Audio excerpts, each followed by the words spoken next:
Today's episode is sponsored by Amy Barrickman, founder of Indigo Junction Sewing Patterns and Books. Visit amybarrickman.com to find vintage imagery, sewing, and craft books, and her new Vintage Notions monthly magazine. Issues 1 and 2 are now available for purchase individually and coming soon as a monthly subscription. Check it out at amybarrickman.com.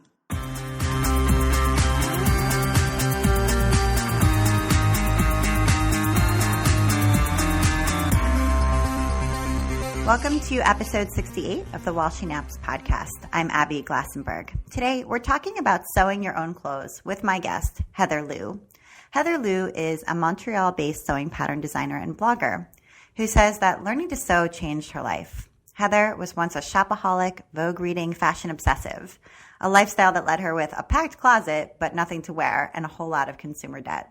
Then she made a deal with herself that the only new things that could come into her closet would be things she made herself.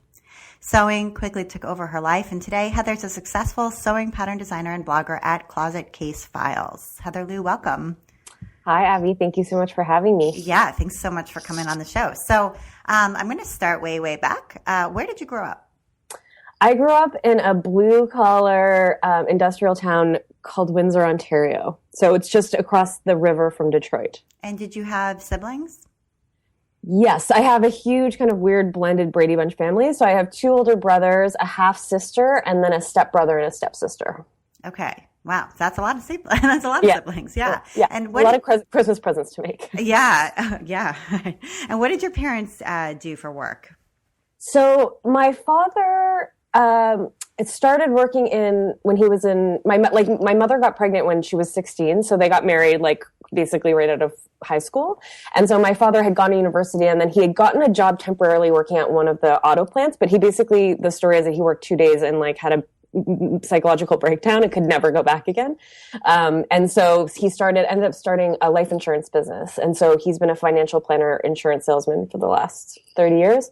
And my mother my grandfather owned a jewelry store, and my mother took over that and ran that for about 15 years. And then she left the store. They kind of had a falling out with one of my aunts, and has been kind of just doing a variety of random things since then. And is close to retirement now. Were they artistic? Are they artistic people? My mother is basically Martha Stewart. So she Christmas at my house is the most insane. There's not a single surface in the house that isn't covered, and not just Christmas junk, but some beautiful antique, artisanal thing that she put a whitewash on. And she used to build all of her own furniture, and we always had these beautiful houses. We moved around a lot, but every house was always so beautiful because she was very, very artistic and creative. And she sewed, and incredible. My father does not have an artistic bone in his body, so I kind of get all of that from my mom. But maybe technical to a degree? I mean, doing financial planning, there's a piece of technical stuff going on there. Yeah, I mean, I definitely think I got my kind of if I have any business acumen, it came from my father. And Right. My kind of work ethic definitely came from him. He has that very kind of Protestant work ethic, nose to the grindstone, work until your hands bleed kind of thing that I think inherited to some degree. Mm-hmm. Okay. And you go by Heather Liu online, but Liu is not your full last name. Is that right? No, my last name's Lowenza. And the reason that when I started the blog, blogging's kind of weird and personal. And I initially was thinking, well, if a future employee Googles me, I don't necessarily want them to find my sewing blog, where sometimes I'm talking about personal stuff. And so it initially started like that. And then as the business and stuff happened, I just, the internet can be a weird, scary place. And I just thought for my own kind of protection and personal safety that it would probably be better to have a moniker. But it's not something that I'm, people kind of know what my last name is. But at this point, it's just become a nickname, and I kind of like Heather Liu, and so I've just stuck with it. Yeah, I think that's interesting. It's an interesting concept of having a different name online. I have a friend who she got married, and her name online is basically a nickname for her first name. It's the nickname she goes by, but it's not her full first name. So it's a nickname. And then her last name is her maiden name. So it's her nickname and her maiden name is her online persona. And her full name and her married last name is her real life persona, which is kind of fascinating. So it's like she has two different, and it does sometimes feel that way, right? Like online, you're one person, and in person, you're somebody else, to a degree at least. And so having two names sort of makes sense.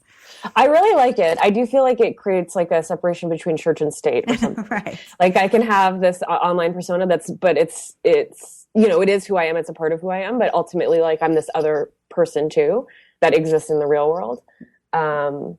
So yeah, I don't know. I don't know if it's protected me or not in the long run, especially now because it's not really a secret. But yeah. I don't know. There's some emotional protection perhaps too. So I think it's cool. Not that it was intentional, but yeah, that's neat. So what did you study in school? Did you study, I know you were a commercial interior designer. Did you study interior design in college or? Well, in university, I got a women's studies degree, and then it turned out they weren't giving out jobs to feminists. So just sheerly based on their feminism. Yeah. So when I moved to Montreal, I had a couple of years of floundering in my early 20s where I didn't really know what I was doing. And I just like, you know, I catered, I was a bartender, I sold vintage clothing on Etsy, I was a cleaning lady, like I just did a lot of random stuff.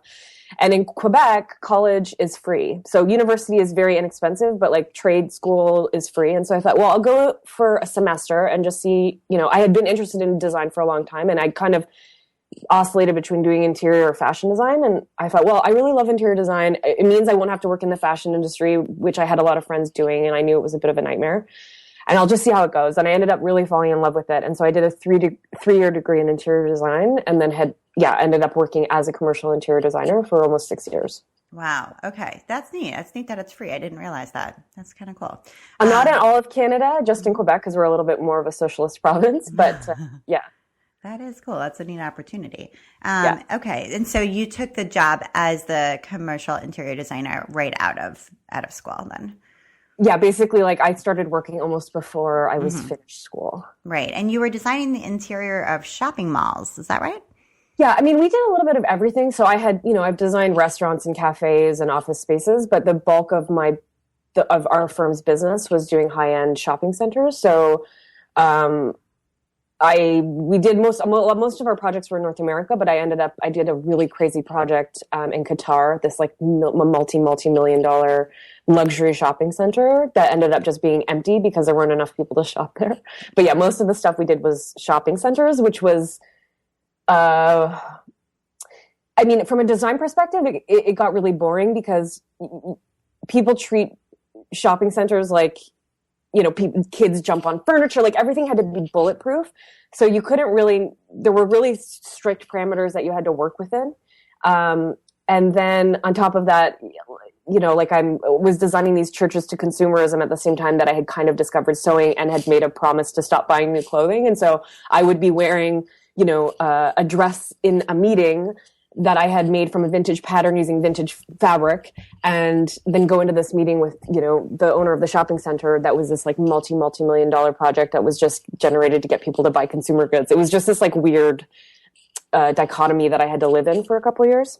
Mm-hmm. And did you consider, you know, staying as a interior designer, but just working more like on homes and sort of working for yourself? I mean, right, that was another path, right? You could have like opened up your own interior design firm and kind of gotten out of that rat race, but into something that was more similar versus opening up a sewing pattern company, you know? Yeah, that was absolutely an option for me because I mean, I loved my boss and I liked my office, but I was only going to be able to move laterally if I'd stayed. And so that was, if I had lived in a more Anglophone city, that probably would have been something I considered. But in Montreal, you know, Anglophones, which are English speakers, make up about 10% of the population. And I speak French, but not fluently. And in order for me to kind of start a business like that, it would have been really challenging. And I knew a lot of people that I graduated from that had tried to do similar things. And, you know, when you work in a business like that, you're constantly chasing work. And I wasn't interested in a job where I was going to have to go to networking events 2 to 3 times a night or 2 to 3 times a week to try to like drum up work. And then the other thing was the kind of work that I was really interested in doing if I was going to stay in interior design did tend to be smaller projects like cafes and restaurants. And those projects are very emotionally loaded for the people involved because generally it's like a restaurant owner who sunk his entire savings into this project. So they can be very emotionally fraught projects to work on, and the budgets aren't really huge. I know a lot of people doing that as well. And so that didn't seem very appealing to me. So when I started getting a little bit dissatisfied at work, I thought I'm either going to have to move to Toronto and, start working for another firm, or this thing that I had started, I had released the Bombshell pattern. It had done really well. I thought as an experiment, I'll just release a second one and see how it did. Because everybody in my life was like, why don't you do this? Like you've started all these businesses. You're clearly entrepreneurial. Why don't you think about doing this? And I was like, no, this is just like a fun thing I do. I don't want to sew for a living.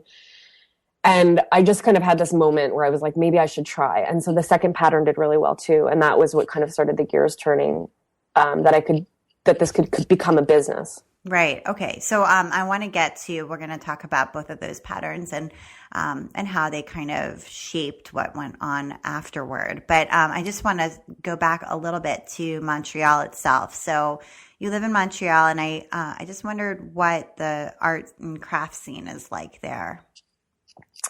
Montreal is an interesting city because it's, this beautiful metropolitan city. But we had a referendum in 95. So the province of Quebec, there's a big nationalist movement here. And so they wanted to separate and become their own independent state. And so we had a referendum in 95. And it ended up really coming down to like 51% voted yes and 51% voted no and 49% voted yes. So when that happened, it was incredibly... it was a very contentious time, and it was a very difficult time to be an Anglophone in the province. There was a lot of controversy. And so basically the economy, all of the Anglophone businesses, which up until that time, English Canada, I don't want to give like a whole, but it's kind of important for the history of the city. English Canada had kind of dominated business. And so a lot of Anglophone business left Quebec. And so we basically went into a recession. And so only in the last 10 years have we really started to crawl our way out. And because of that, the city is it's very, very affordable. My rent is like when I tell New Yorkers how much I pay in rent, people want to murder me. So it's a really affordable place to live. And so as a result of that, there's this huge artistic community. There's tons of musicians, tons of designers, tons of artists, creatives who live here. It can be a hard city to live in if you're kind of if you're aspirational career-wise and you're an Anglophone, because there just isn't as much opportunity unless you're fluently bilingual. But it's just, it's a very inspiring city to live in, and it's a very affordable city. So it's kind of a great place if you're a creative entrepreneur. I can't really imagine doing what I'm doing anywhere else. Yeah, it sounds like an affordable place to run a creative internet business because you're not dependent on the local population to be your customers. Absolutely not. Mm-hmm. Absolutely not. Yeah. I mean, our income tax is very high. That's one thing. And Quebec is kind of known for not being very friendly towards small business. So that's kind of something that I struggle with, but I think it kind of, it's compensated in other areas for sure. Mm-hmm. Interesting. Okay, cool. So I know that you are a person who really loves the sewing blog community. And I wondered back maybe 5 years back when you were still working your full-time job and starting to sew, what was the first blog that you discovered? I think or what was the first one that you remember? I remember when I discovered Sally O's blog, because up until that point, I was reading lots of blogs, but a lot of people at that time were doing more vintage-inspired sewing. So, like Gertie, for example, she probably had she had the most popular blog at the time, and a lot of people were doing that kind of more vintage-inspired sewing. And I remember when I found Sally O's blog, she was doing very kind of contemporary, cool sewing, and she had this really amazing voice. She was really funny and charming, and we just started commenting on each other's blogs, and we became really good friends. And I think that started the blog rolling the ball rolling in terms of me reaching out to people in the community and establishing relationships with other people who were doing what I was doing. Mm-hmm. And how did you reach out to her? I mean, I think for a lot of people, they see somebody that they really admire, and they sort of are afraid to take that first step. So I mean, you really enjoyed her voice, you enjoyed her style, what she was making and posting and how she was talking about it. So what did you do to sort of say like, hi, I'm new on the scene and I'd love to know you? I think I just left a comment, and every time she posted, I left a comment. And I think, you know, if you do that 4 or 5 times, eventually, you know, most commenting systems have a way to link to your blog. So the person's like, oh, this person keeps commenting. Or in the beginning of your blog, because at this time, this was like 5 years ago, so I don't know how many people were commenting on her blog, but, you know, when you're starting out, you kind of check out everybody who's commenting. How did this person find me? And so then I think maybe like 2 comments later, she commented on my blog. And then we ended up commenting back and forth for like months until eventually I think we like started emailing and talking on the phone. And we ended up going on like this kind of like platonically romantic trip to New York together, having never met. But it really did start with comments. And I find, you know, a lot of people that I've met online, that's just how I met them. They didn't comment once or twice, but they commented many times. And you're like, you keep seeing that name kind of crop up. So you go and check out their blog and then you start commenting on theirs. And I really think that's the best way to kind of reach out and meet people online. Yeah, I agree with you. It's happened to me many times on both ends. And a lot of times it's because the comments that this person's leaving are like really intelligent. They're like interesting, or I don't know, they have a certain perspective to share that I wouldn't have thought of otherwise. And when you continually see that and it's coming from the same name that you've never heard of before, you can't help but be intrigued. Absolutely. So it's not just a comment being like cute or awesome. It's like, I was thinking about this and here's what it made me, you know, consider. And like, it's a real comment. Yeah, absolutely. I mean, I would say the thing that I've noticed, I feel like comment culture is kind of dying down a bit. I think especially because a lot of people are reading blog posts on their phones, and I use Disqus, and I know that Disqus isn't the most like iPhone friendly tool when you're commenting. So I was looking back at old posts, and I feel like I have more comments on posts from 3 years ago than I have now, and I have 3 to 4 times as much traffic. I just that kind of comment culture is slowing down a little bit, which makes me sad. But I find the same thing. At this point, I'm reading so many blogs that I just don't have time to comment as much as I'd like. So maybe once a day, 2-3 times, maybe the goal sometimes is like 2 to 3 times a day I'll leave a comment, but it doesn't always happen. Right. So it's kind of bums me out a little bit that we're not commenting as much. But let's talk about blogging then, because so you started your blog Closet Case Files back in I think 2011. You can correct me if that's wrong. So just how did you come up with the name Closet Case Files? I think one of my best friends, Mark, and I are big punners. And so I was like, oh, I'm going to start this sewing blog. Like, help me think of a good sewing pun. Because and this was having not known that the sewing pun blog title is like a cliche at this point. And so we were kind of punning back and forth and in GChat. And I don't remember how it ended up coming up, but I don't know what I was reading. I don't remember but it was like Closet Case Files. And it was just this kind of alliterative double meaning thing. You know, obviously closet case is an expression for people who haven't come out of the closet.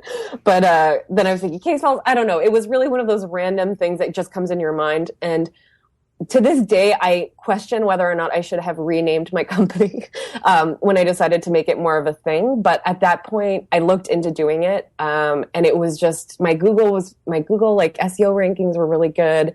I had this kind of identity with that name, and I just decided to stick with it.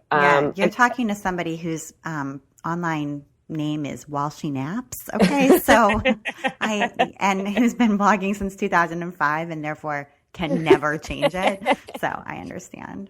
Yeah, it was hard. Like, especially when I went to print, I'm like, I'm printing Closet Case, like on a packaging that's going to be at a store. Like and I'm so divorced from it at this point. I don't really know what people think of when they hear it for the first time, but it is funny because I think at least when I Google Closet Case, it's not John Travolta. Like, it's my business that comes up. So that kind of gives me a weird little thrill. And you like to blog. I mean, that's the sense that I get from you, is that you like writing. You're a good writer, and you like to blog. Am I right about that? I love blogging. If it made financial sense, I would blog every day. If I had the time, I would do it every day. I really, really, really love writing, and I love, especially I've discovered in the last year, I really like teaching, and I'm trying to get better at breaking down steps and breaking down processes for people so that they can do it themselves. And right now I'm hosting, I don't even know why I did this. So I was thinking this today as I was shooting a video. I'm hosting a knit along for the Snoqualmie cardigan from Brooklyn Tweed. Like, they're not paying me. I'm not getting free yarn. Like, I just decided I want to make this sweater, and if I want to finish it this year, I should host a knit along on the blog. So now I'm like generating all of this content on the blog that is not about I'm not promoting my business. Like, I don't even know how many people are really participating because it's, it's a knitting project. It was a very random decision I did. But I really like blogging. It's probably one of the, next to seeing people wear the designs that I've come up with, it's like my favorite thing about my business. So I think maybe what keeps it one of your favorite things is that you allow yourself to do the things on it that you really want to do. So in other words, this knit along, as you said, it's Brooklyn Tweed's business. It's not yours. You're not getting paid. It's not some sort of sponsorship. It has nothing to do with even the materials that you use, much less the patterns that you create for your business. But it's something that you really want to do. Like, it holds you accountable to finish the sweater, and it's just fun and interesting for you to do. And so that becomes the blog content, for better or for worse. But I think the for better part is that it's what keeps you blogging, because it's interesting and it's satisfying. For sure. And I think the second thing about that is that I don't ever want to have a blog that's just about my own self-promotion. I don't, I feel like people can, I know a lot of people who kind of switch from a hobby blog to a more professional blog, and when it becomes solely about promoting your own product, I just kind of get bored and tune out. And the goal would be that my blog, even if people never ever sew my patterns, it's still a place that they can come and get something interesting from and be inspired or learn something. And they don't necessarily feel like they're being marketed to. So I don't know if that's kind of subconsciously a reason that I started this knit along that's taking up so much time. Right. And sometimes you're like, what am I doing? But at the same time, I do think I don't even know how to knit. Like, I'm learning. I was like, I made a video today teaching people how to cable, and I just learned myself like a couple weeks ago how to cable. I'm like, who do I think I am to be like teaching anybody to do this? But it's just, I don't know. It's just, I feel like I absorb information and then spit it back out again. Mm-hmm. Yeah, it's a compulsion. I understand. I want to pause things for a second to have a word from our sponsor. My name's Amy Barrickman. My business is Indigo Junction. Indigo Junction has been in business for 25 years. So we have a depth of content and knowledge of the industry. So it's really exciting, kind of in the new world of DIY and exploring what we can do there with our product development. We're always looking at trends and trying to come up with patterns that are, easy, but at the same time have a nice aesthetic. And we love, working with all different types of fabrics, whether we're designing for our garment line or we're working on looking at prints for maybe a more functional, storage pattern for storage or for the kitchen. We do a lot of recycling and upcycling. From denim is one of our favorite materials, and we've done a lot with recycling denim as well as menswear. We have some great patterns for recycling men's shirts into aprons and even children's garments. Well, we're really excited about a line that we're calling Indigo Essentials, and this line is a capsule wardrobe of garments that have a contemporary style, clean lines, a modern aesthetic, and we have everything from a swing jacket to an asymmetrical sleeveless top to a shift dress to a vest, and then we'll have a really nice pant pattern that can mix and match with the tops. So we're really excited about Indigo Essentials and looking forward to a new packaging and kind of a new brand within Indigo Junction with the Essentials line. That sounds great. And when will that be available for people to check out? We will be introducing those patterns at Quilt Market. This summer, they'll be available both in stores and online. Super. Okay, great. Thank you so much, Indigo Junction. And now back to my chat with Heather. You mentioned earlier about blogging that if it made financial sense, you would do it every day. And you do have a small independent ad program going, by which I mean it's not Google AdSense or another network-based ad program where they're placing third-party ads in a certain spot that you've designated on the site. It's actually independent businesses saying, I'm going to purchase this ad space and create the banner ad for you. And then it's just going to be static there for the period of time that they've like rented on the sidebar, or at the top or whatever, wherever it's going to be placed. So how is that ad program going? I mean, do you feel like, is it worth it and realistically, or is it more trouble than it's worth, or is it a good revenue generator? Does it affect your motivation to blog? Well, I would actually say I actually do a bit of both. So I have I have a section of my page that is just for independent small businesses. And then I do also have a little bit of Google AdSense ads. Oh, you do? And okay. And I've experimented with a couple different networks. And it's tricky because a lot of ads these days are animated. And so I'm so sorry if anybody's come on the blog and seen an animated ad. I had to I was working with a company for a little while that I had to stop working with because they couldn't guarantee that wasn't going to happen anymore. And the last thing I want anybody is to come on my blog and be like, ooh, why is that little man dancing at me? This is completely unrelated to what I'm looking at.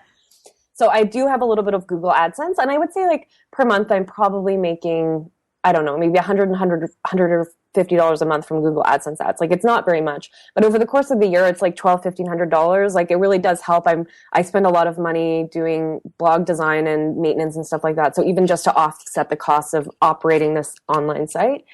And then the ad program that I have, I'm going to be focusing a little bit on this year on expanding it because I do get decent traffic and I feel like it's a good space if people are interested in promoting their business. And, along with that, I like offering giveaways and things like that. And I like promoting other small businesses. So it becomes an opportunity for me to kind of share information about other people that are doing interesting things online. But right now, I wouldn't say it's a huge income generator just because I haven't had time to really give it the attention it deserves. I would also say that it's becoming a lot harder to advertise, to just do kind of traditional blog advertising. Sponsored content seems to be the way to go. I'm really uninterested in doing sponsored posts. So I don't know. We'll have to kind of see if I put a little bit more time and energy into the ad program, but I'm never going to be writing a post about Swiffer, Thank you. I'm glad you're not. That would be a disappointment. Okay. And just one more blog related question. Cause I don't know. I love blogging too. And I feel like some people, people sort of feel down on blogging recently and say blogging is dead. And I don't think that's true. I hope it's not true. It's like people saying oil paint is dead. That's never going to happen.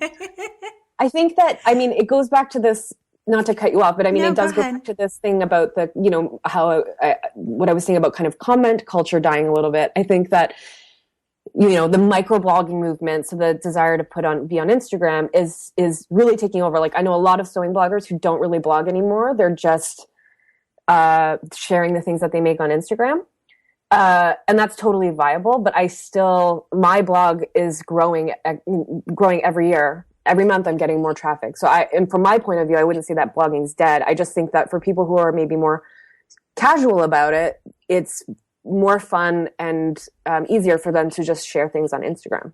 Absolutely. And I would agree with you that my blog has never had more traffic than it has now.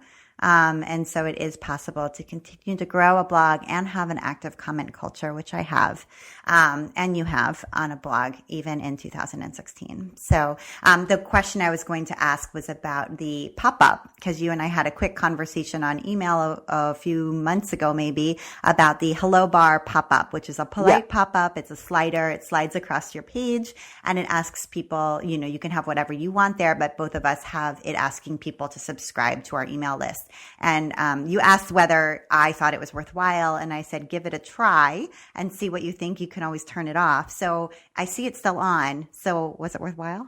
Yeah, I'm getting about 100 new newsletter subscribers a week using it. So yeah, from that point of view, it's great. And the newsletter was something that I was really neglecting, which is kind of stupid because at this point I'm paying $80 a month to MailChimp. And I wasn't even sending out newsletters every month. And so I was like, this is ridiculous. This is the year I'm going to get a little bit more serious about it. My struggle has been that, I love your newsletter. I think every week you're generating a lot of cool free additional content, like links and things like that, sharing stuff. I do that on my blog every Sunday. So I can't necessarily mimic that same kind of format. And so it has been a challenge for me to figure out a way to write an interesting newsletter that people feel like they get value out of. And I'm still kind of figuring it out. But I am trying to build my email list, just because it's an interesting, different way to be able to communicate with the people that really want you to communicate with them. Right. Absolutely. Okay. And you're talking about your Sunday, you have kind of what's new in sewing blogs, I think is the new name for it, but it's like a roundup of what you see happening and what links that you found interesting that week. And I will tell you that I click on it every single week. I love it. Great. And it's one of my favorite things that you do. So if people haven't seen those yet, please go check them out. And there's a category in your blog so you can see all the old ones too if people want to go back and, and catch up. So, all right, I want to talk a little bit about your transition from full-time employment for another company, for the interior design firm, to becoming an entrepreneur. And I wonder if you took some steps to plan that out, to say, I'm going to save a certain amount each month, or kind of if it was planned, or if there was just like, you had this Bombshell swimsuit, you made the PDF pattern, it was doing really well. And then you did the Netty bodysuit and then said, hey, there's something to this. I'm just leaving tomorrow. I'm just going to jump ship and see if I can make it work. So was it spontaneous, or was it planned, or a mixture? I did not do that. I wanted to do that, but my father, being the kind of sage financial guru that he is, I was like, Dad, I hate it. I can't do it anymore. I can't design another shopping center. And he was like, he's like, you can't quit your job. You have credit card debt. Like, you need to suck it up. He's like, suck it up and stay and save money. I was like, fine. And then that's what I did. I just sucked it up. I paid off all my debt and I saved as much money as I could. And then about 6 months later, I quit. With, having a little bit of a nest egg. And then also with the knowledge that, I could go and cater. I had a couple little odd jobs. My boss was totally supportive of me leaving. And she said, if you ever need to come back, you want to do a little bit of freelance, like, no problem. I will give you work whenever you want. So I left knowing that I had a bit of a safety net if I needed one. But I ended up being okay. It was kind of a little miracle. I released the third pattern, Ginger Jeans, 3 months after I quit, and that pattern did well. And just the between the three of them and the little bit of savings I had, and I had a couple other revenue streams coming in, I ended up being okay. So it wasn't until last year that I actually had to go into debt. So I got a small business loan when I went to print for the first time, and I'm still I'll be paying that off for the next couple of years. But when I first started, I was debt free. And I just want to touch on that small business loan for 1 second, because I think there's a contingent of people that would have said, and maybe they said this to you, oh, why not do Kickstarter? So why go the traditional route and get a loan from a bank versus having people crowdfund your print pattern? I really seriously considered it. And I talked to the two people I knew who had done it, Christine Haynes had funded her first print run with Kickstarter, and By Hand London had funded their fabric printer with Kickstarter. And so I talked to both of them, and I was really, really considering it because I was like, ugh, I don't know how these are going to sell. And to take on this kind of debt burden is a really scary thing. And I talked to both of them, and I read a lot of people's experiences of going on Kickstarter. And ultimately, I just didn't want to answer to anybody. I love my customers, but I don't want to be beholden to anybody. I was really nervous about giving too much access into my business. And I think you inherently just do that with Kickstarter. People feel a little bit more emotionally invested. And it just also is it's an insane amount of work. It's not just oh, here, give me money. It's you have to fulfill your promises to these people. And I knew that with everything I had going on, that it was just one more thing that I was just nervous about. And I ended up lucking out because I ended up getting a really low interest business loan for first time kind of entrepreneurs in Montreal. And it's an affordable loan for me to pay back. And I just thought, in the long run, this is just, if things don't work out, if my business fails, the only person I'm going to have to answer to is myself. Mm-hmm. I just wanted to, I applaud that. And I think that in this day and age, we're sort of taught not to try, not to try to get a small business loan, but to do it the new way, and assume that that's the better way. And I don't necessarily think for all businesses in all situations it is. So I think it's I think it's pretty cool that you decided to do it yourself with a loan. So thank you. Yeah, I think that's neat. I feel good about it. I don't have any regrets. Yeah. Okay, good. And to hear that you don't have any regrets, because there's also people who've done Kickstarters who do have a lot of regrets too. I mean, not that all of them do, but there are people who do have regrets about it. So, okay, I want to talk about that Bombshell swimsuit now, because that was your first pattern that launched the company and or took it from being kind of a hobby to a company. And I think it's kind of remarkable to start a sewing pattern company with a bathing suit pattern. I think it's one thing, right, to start with like a dress or like a t-shirt or something, but like sewing a bathing suit is like a scary thing. Like it's stretchy, it's super fitted, So talk about, starting a company based on a swimsuit. Well, to be fair, I wasn't starting a company at the time. I had worked on that pattern, and when I posted online, people were like, "Oh my God, I love this. Please, can you make this a pattern?" And about a year later, I was like, "Oh, I think I could figure this out." Like I draft for a living. I'm like using all of these computer programs. Like I can scan the pattern pieces, and I Googled how to grade patterns in Illustrator, and I graded it myself. And initially I was just going to release it for free. And then I was like, this is taking a lot of time. I'm going to just charge like $10 for it. And if I sell 100 of these, it'll be great. Like that was my assumption, because it sounds silly, but like 3 years ago, there was not this explosion of indie designers at all. There was like Colette, Shopaholic. I don't even think Tilly had released her first pattern. It was not something that I thought of as an option at all. But the pattern did like really, really, really well. And I think a lot of people underestimate the market, and people. There's just, I don't know. It's a complicated issue for me, because I know that simple sewing patterns sell really well, but I think that people who are more advanced and who want to learn and want to grow end up kind of getting the shaft, because it's like, oh, it's like another shift dress or it's another t-shirt pattern. But what happens when I've been sewing for a couple of years and I actually want to get better? There isn't a ton of options. So my business is kind of since the Bombshell, since I realized that there was this kind of audience and market for people who wanted to learn how to sew and wanted to sew more complicated things, that's basically what I do now. And I think I learned that from the Bombshell. I mean, I did a sew along and did, I kind of helped teach people hold their hands like this isn't as scary as you think it is. And I think also that pattern was powerful because it was kind of a vintage style. It was modest. It concealed quite a bit of flesh. I mean, if you look at like the average swimsuit, but it was really flattering and beautiful. And I think women felt really beautiful wearing it. And it ended up getting blogged a lot. And like one of the most powerful, meaningful things that have happened to me in my life is seeing women pose online in a swimsuit on the internet and say like, this is the first time in my life that I've ever felt like beautiful on the beach. That pattern is very powerful for me.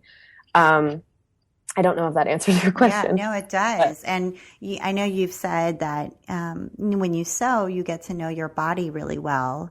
And you've also said that in an interview that I read that life is too short to hate your body. It's the only one you've got, and so to be able to give people something to put on that body that is, revealing to a degree. It's more revealing than maybe a dress is because it's tight and it's shorter. But it still makes them feel like they will voluntarily have a photo taken of them and put it up on the internet and say, this is me in a bathing suit and I like the way that I look. That is powerful. So congratulations to you. And I think your ginger jeans actually sort of relate to that in the same way, in that making jeans is also scary, right? Like it seems like there's a lot there that can go wrong, a lot of detail in making jeans. It's a thicker fabric. It's a whole different ballgame. It's got grommets. It's, and that pattern, I get the feeling like the Bombshell has been sort of the other touchstone. For sure. I actually looked at the hashtag on Instagram the other day, and there was like 1,800 ginger jeans hashtags where I was like, oh my God, that's crazy. That pattern kind of went viral in a really, really unexpected way. I think my first 3 patterns kind of filled holes in the market that, there wasn't really a great bathing suit pattern. There was no bodysuit pattern at the time. There was no skinny jeans pattern at the time. So I kind of lucked out in that I had an idea that didn't necessarily have a lot of competition. But the same thing with the ginger jeans, my focus was really on breaking down. Because the first time I made a pair of jeans, I remember initially being scared and then doing it, being like, this is really not that hard. It's not as hard as you think. I mean, the finished product, you look at the finished product, it's like, yes, it feels overwhelming. But it's when you break that process down into little bite-sized chunks, anybody can do it. Like if you can sew a pillowcase, you can make a pair of jeans. Granted, the first pair might look a little like janky, but you're going to learn a lot. And that first pair and the second pair is going to look better. And the third pair is going to get better. And then the beautiful thing about making your own jeans is that, you know, if you don't have a traditional like hip to waist ratio, buying jeans is impossible. It's one of the, it's like, I think going jean shopping is just as dispiriting as trying to go swimsuit shopping in terms of trying to find a pair that fit. Especially, you know, now that I'm teaching the class, I have people who come in who's, you know, maybe their hip and waist are almost the same size. And it's like, there are no jeans that are made for you.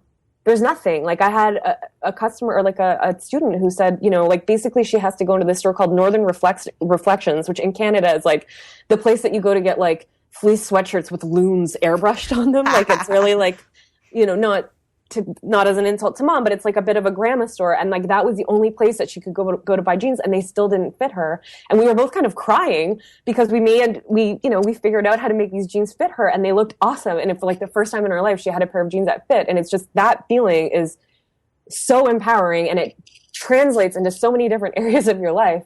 And so I think that pattern has made a lot of people have that experience. And I think it's just caught on because people talk about it in this really like contagious, enthusiastic way that I'm really proud, because I feel like a lot of people have discovered, you know, capabilities they didn't even know they had just from a sewing pattern. Right. So it's that combination of it being hard, sort of being more challenging to a skill set, not hard, but, you know, not a beginner pattern, as well as something that women find difficult to sort of buy something off the rack and have it fit them and look good and make them feel beautiful. And so those two patterns really hit on that in a special way, I feel like.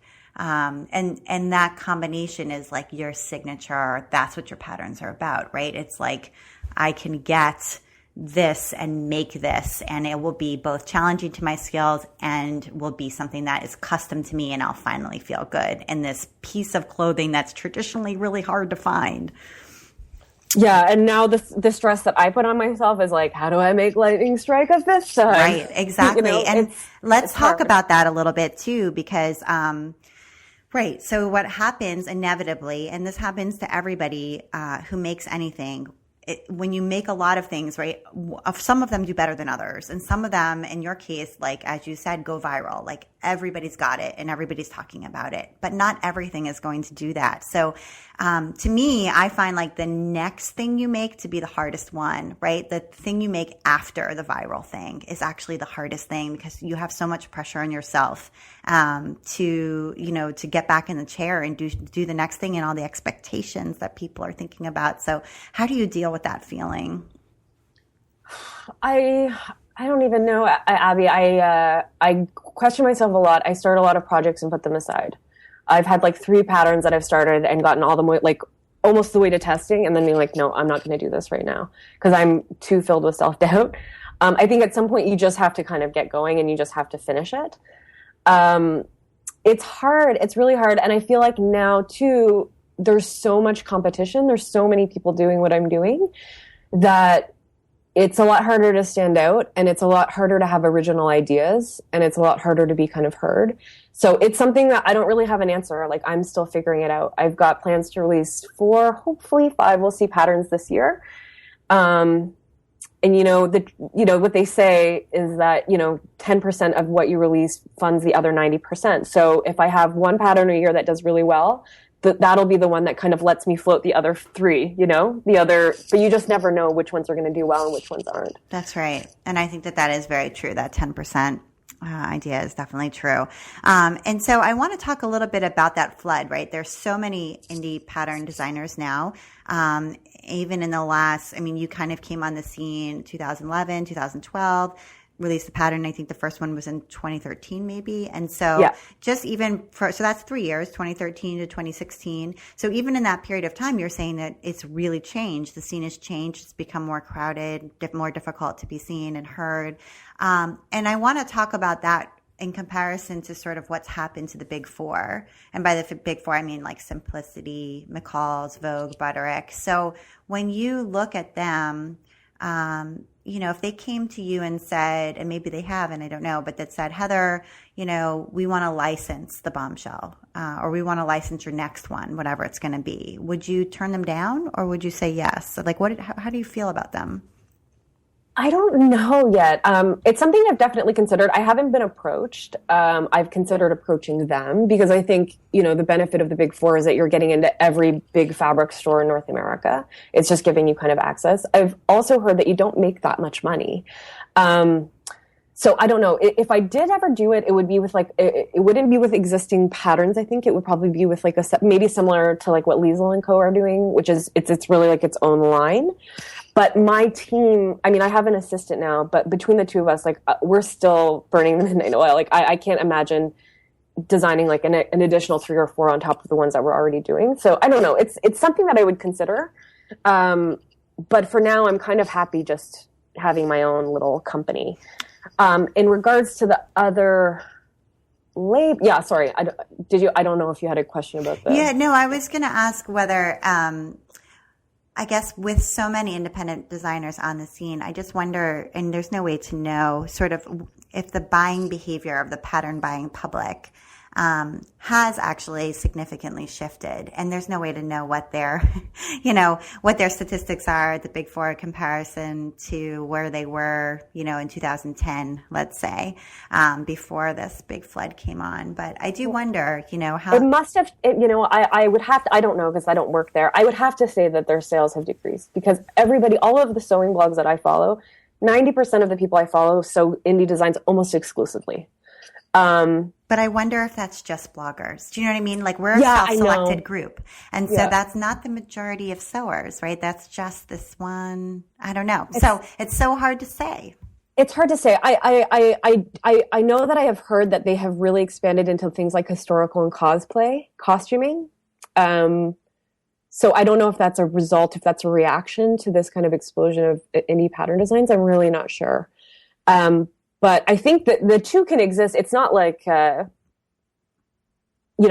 Wars. It's not Darth Vader, and like we can exist. The two they don't have to exist in opposition to each other. I think that they can, in some ways, like really complement each other. I think that there are some things the big four that they do really well. And I just sewed a big four pattern myself. I just think that independent designers are, we're operating maybe in a shorter time frame. We're a little bit more nimble in terms of reacting to like trends and things like that. We have more niche audiences, so we're not necessarily trying to design things that are going to appeal to like absolutely everybody. So yeah, I mean, it's just a different focus and it's different markets, I think, sometimes as well. And you also get that sew along or that one-on-one kind of, exactly. You get to know the designers. Yeah, that's true. There's too. So much extra. Mm-hmm. We're not, how many patterns does McCall's release a year? Like 30, 40? I'm releasing 4. So the instructions that come with mine have been tested by up to 20 people. They've been read 1 million times. The instructions have been, and then in addition to that, I'm probably going to host a sew along and provide all this additional content. So the product is more expensive. You're paying $18 US for my pattern versus maybe one that you're paying for $2 at like a pattern sale, but you're getting a lot I think really you're getting a lot for your money. You're getting something that's been rigorously tested and that's going to teach you how to sew versus, something that maybe assumes your knowledge. Yeah. Assumes that you already know. Exactly. Mm-hmm. And I think that right there is a really big difference. The assumption that you already know what all of these marks mean. Yeah, that's a big difference. So, okay. I wanted to ask about print. So you took some of your back catalog and made some new ones as well, and have print patterns out now, and that's a huge deal. We talked about the small business loan to afford it because it's expensive to invest in print, and I wonder why you decided to go for it.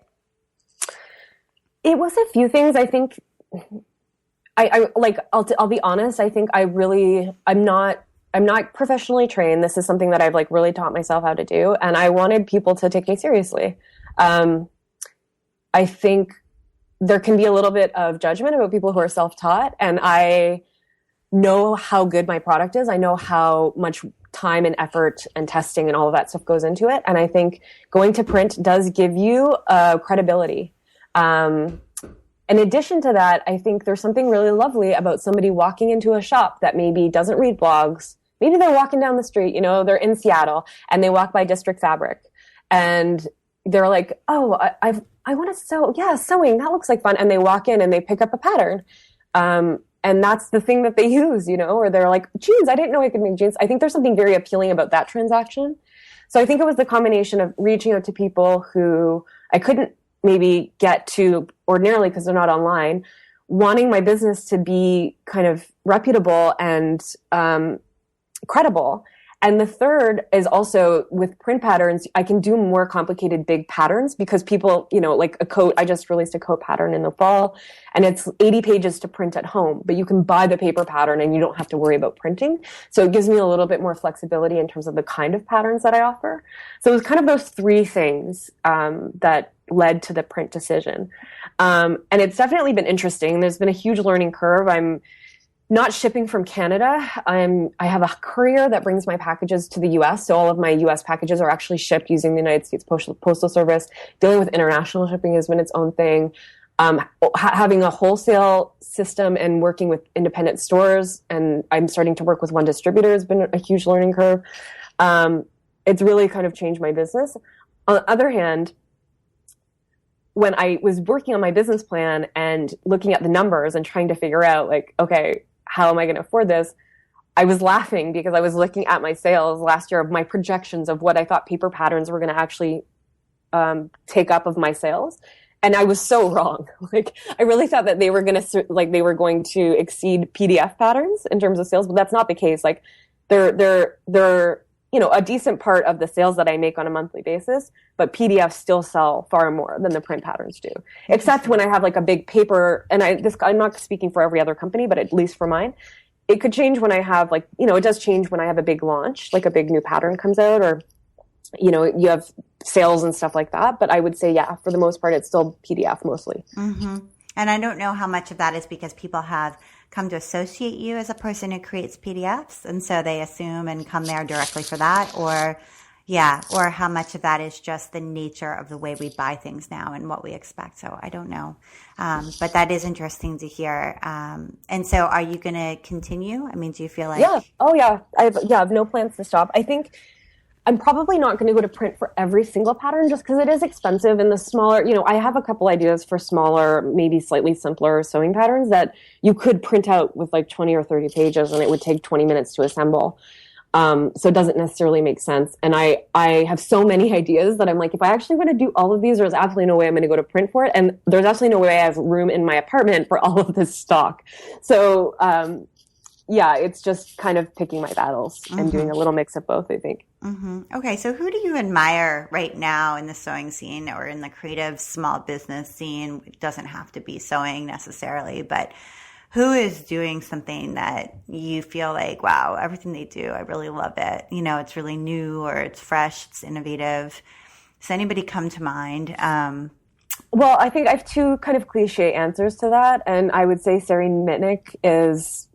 I love her, like genuine, like actual love. We've become friends in person, and I think she's so loving, like just warm and kind and generous with everything that she knows. And I think the way that she's running her Colette is incredibly inspiring. She's not settling on her laurels. I feel like every 6 months they have some new exciting idea that they're pursuing. And now, you know, Seamwork, I think, is like the most exciting sewing publication happening right now. The podcast is really great. I find her kind of relentless, that sounds bad, but like quest to constantly be trying new things to be really inspiring. And then I think Jen at Grainline is really doing exciting things with her business too. It's really exciting to see. I think her brand and voice has stayed very consistent, but it's just really fun to see them grow and see how consistent the product stays very consistent, but you can just tell that they're becoming more successful. And, she's been really fun to follow as well. So, I mean, in my industry, I would say that those are the two people that I kind of admire the most. I also really love Named. They're a Finnish pattern company. I think they have a really great brand identity, and I like the idea of doing a collection. And so I always get really inspired by their lookbooks and the way that they style everything. So yeah. Okay, those are great suggestions. And that brings me to our recommendation list. So I asked you to tell me a few things that you are enjoying right now or find useful or would recommend to other creative people. And you have 3 here that are good ones. So we're going to start with the first one, which is the CoSchedule app. I hear great things about this one. I haven't actually explored it myself, but maybe I should. So tell us about it. You should. Okay. So blog, like, when you blog a lot, like maintaining a blog calendar can be really annoying and frustrating. And I was using Google Calendar for a while, but it wasn't very intuitive and I wasn't really following it. So basically CoSchedule is a blog and social media scheduling app that you can use from within. So you can go into CoSchedule and set up your editorial calendar for the month. You can schedule tweets, you can schedule Facebook posts, but within the app, you can actually create WordPress drafts. So you can, when you're like, okay, Monday I'm going to do a tutorial on interfacing, you can make a WordPress draft and then it sits in the CoSchedule calendar and you can move it around and it never gets published, but you actually create the post. Then when you're in WordPress and you're blogging, at the bottom of each post, there's like a little section where you can schedule the post to be posted to Twitter and Facebook. And as you know, like when you're blogging, a lot of stuff gets lost. So what you can do is have the post and you can generate like custom text and stuff. So it's not like this spammy thing that's getting pushed. You can schedule tweets and you can schedule like as many as you want. So if you want to reschedule that post to run in 6 months, you can do it. And what I love about it is that it's all in one place. So I'm not using like a million different apps to do this. It's like one app that does all of these things. And can you get it on your phone or is it just on the desktop? I don't know if they have it on the phone. I don't do any blogging stuff on my phone, but it does link to Evernote. So there's like, I have like a idea file on Evernote that I can kind of cross-pollinate between all of these apps. So I don't know if it has a phone application, but it's all, I love the desktop application. Okay. And the WordPress drafts. So if you write a draft in CoSchedule for your WordPress blog, when you open WordPress, it's there? Yes. Nice. Okay. Yeah. And how much does it cost? Do you happen to know off the top of your head? Like it's about $20 US. I think that there's different payment. I think I'm paying like the $20 personal one. And that's is that per month? Per month. And I think that's cheaper when you buy a year. But I really did try it because at first I was like $20 a month. And if you own a small business, like I just feel like I'm getting nickeled and dimed all the time. Like everything I want to use costs money and everybody's moving to the subscription service. So it can get a little frustrating. It's like, another $20 a month. But that one has really proven to be absolutely worth the money. Nice. I tried Edgar. I don't know if you looked into Edgar when you were choosing. But Edgar is a little bit more expensive, I think. And it is a monthly charge like that. And it does allow you to schedule out all of your social media updates and to do customized, text that you can write about each one. And you can schedule them far in advance and all of that good stuff. It doesn't have that WordPress piece to it. And I just felt like it was more than I needed. So I ended up not continuing and actually ended up getting a refund because I was like, I can't do this. But, I liked it. I understood how it worked, but it just felt like it was more for somebody who was like a social media manager for a larger company than mine. But I like the idea of having that, editorial calendar possibility in there too. So it has more functionality, it sounds like. Yeah. And it's been great for my assistant and I, because we can kind of get on the same page about that. And I think they have a free trial too. So you don't have to necessarily pay for it just to give it a try. And is your assistant virtual or is she? She's IRL. She's amazing. Nice. I actually don't know how I functioned without her. Can I ask how you found her? I found her through the blog. I had hired somebody kind of randomly. I'd given a talk at the university on like running a creative business and there was this really keen student in the front row and I thought I really liked her energy and I was like, oh, this will be great when I go to print. Ended up being a total disaster. She was too young and like had never had a real job before and didn't know anything about sewing. So when things kind of picked up and I needed somebody again and I hired on the blog and Alexis had taken a sewing class with me last year. And as soon as I read her email, I remembered her. And yeah, she's amazing. She does all this stuff that I don't have time to do and she loves doing it. And it's just freed up my brain to be more creatively thinking and doing more business strategy stuff. And it's just nice to have somebody in the office too. Mm-hmm. Okay, good. I just wondered how people always wonder, like, how do you find somebody? And that's a good story. So, okay. And then you have a podcast recommendation. So if people listening to this podcast, they might like this podcast as well. It's called Dear Sugar. Yeah. So if anybody's read Wild by Cheryl Strayed, it was like one of my favorite nonfiction books from the last couple of years. She used to write an advice column called Dear Sugar. I can't remember the magazine. There's a collection of her. It was her pseudonym for a long time. And there's a collection. You can actually buy a book that is the collection of all of this advice she gave. And it's the most like beautiful, empathetic, wise, amazing advice in the entire universe. So I'd already read this book, and it's something that I've given to people many times. Like somebody will be struggling with something, and there will be like a letter from Dear Sugar that exactly like deals with that issue. And so I'll give them a copy of the book. So she started a podcast with the original Dear Sugar writer, Steve Almond. And so it's an advice column. It's an advice podcast. So it's not like Savage Love. People don't call in. They write letters. And so they read the letter out loud, and then they give this beautiful, wise, kind, loving advice. And they have got guests like Lena Dunham, and my favorite writer, George Saunders, came in to like give co-advice. It's really, really great. I love that podcast. Okay, that is a good one. I have not listened to it. So I will give it a try. It sounds terrific. I heard an interview with her on the long form podcast that you might enjoy. She talks all about Dear Sugar and about writing the book and all of that good stuff. But I haven't actually listened to her own podcast. So that's cool. Good one. And then you have one more, which is some recipes. And they're on Serious Eats, but they're by a particular author. Is that right? J. Kenji Lopez Alt? Yes. So I used to be a really ambitious home cook. I used to have these huge dinner parties. I was like known for like kind of going over the top and being this kind of host and making all this crazy food. And I would come home from work and like dirty every dish in the house.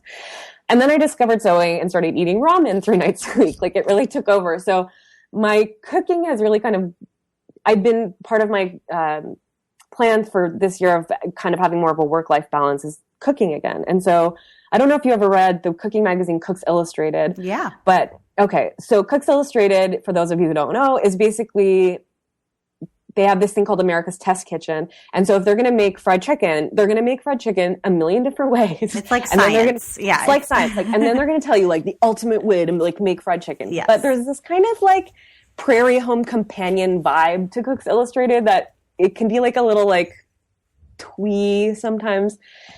So I stopped subscribing to Cooks Illustrated, but J. Kenji Lopez Alt on Serious Eats has that same kind of methodical, scientific approach to cooking, but he's a really great writer. He's really funny.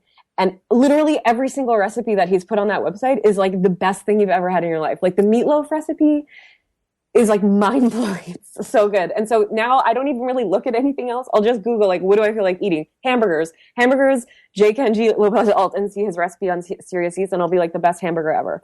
So I definitely recommend that for like home cooks. That is a great resource. Mostly kind of American comfort food, which is my favorite kind of food to cook. But I would definitely suggest checking that out. And, talking about a crowded marketplace and having it be difficult to be heard and also difficult to even know what to choose, food blogging is gigantically crowded. And almost all of us now Google recipes or look on Pinterest for a recipe.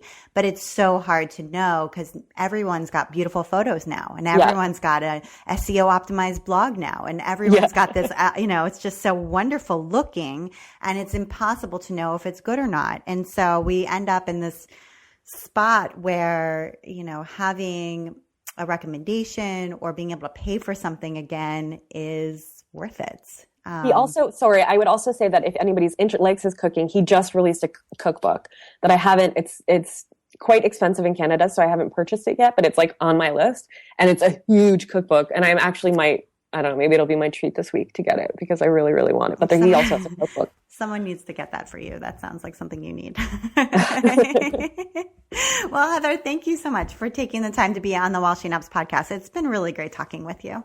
Thank you so much, Abby. I've been a long-time listener, so it was a real honor to be on. Yay. And if people want to catch up with you or they just want to send you a message about something they heard today, where should they do that? So they can email me, which is heather@closetcasefiles.com. I'm also on Instagram @closetcasefiles, or the blog, which is closetcasefiles.com. Okay, super. And you've been listening to the While She Naps podcast. I'm Abby Glassenberg. Visit my blog, whileshenaps.com, where you can sign up for my email newsletter to get the best in sewing, blogging, and small business delivered right to your inbox each week. And if you enjoy the show, tell a friend about it. Today's episode was sponsored by Amy Barackman, founder of Indigo Junction.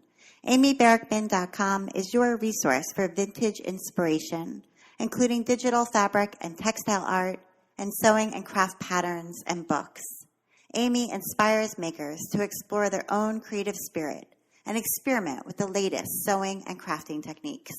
Keep up with Amy as she shares her ideas and inspiration at amybarackman.com and indigojunction.com. Thank you so much, and I'll see you next time.